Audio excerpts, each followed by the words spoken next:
বিষ্ণু বলেছেন দুনিয়া কুল্লুহা মাতা ওয়া খায়রু মাতা'আদ দুনিয়াল মারআতুস সালিহা। দুনিয়ার সব হলো সম্পদ, আর এই সব সম্পদের মধ্যে সবচেয়ে দামি সম্পদ হচ্ছে নেককার নারী।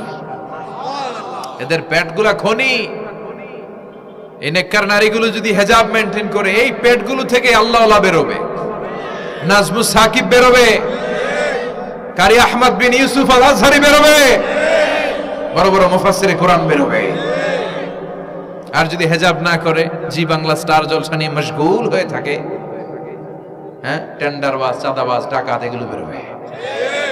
ওজনে কম দিবে, খাদ্যে ভেজাল দিবে, মাছে ফরমালিন দিবে, গাঞ্জার টাকার জন্য লাথি মেরে মারে ঘর থেকে বের করে দিবে। এজন্য নারীরা, আমার বোনেরা, আপনারা অনেক সম্মানিতা, নিজেদের সম্মান সম্পর্কে সচেতন হন। এই হিজাব আপনার অধিকার। এই হিজাব নারীর অহংকার, হিজাব নারীর আভিজাত্যের প্রতীক, হিজাব নারীর রুচির প্রতীক। আপনার রুচিটা কেমন আপনার পোশাক দেখে বোঝা যায়। কথা কন। যে মেয়েটা হিপ হপ স্টাইলে চলাফেরা করে, গ্যাংনম স্টাইলে, এই মেয়েটারে ইফটিজিং করার সুযোগ আছে না নেই?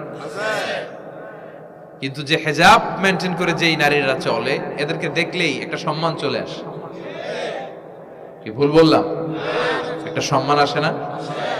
আপনাদের সম্মানটা আপনারা রাখবেন।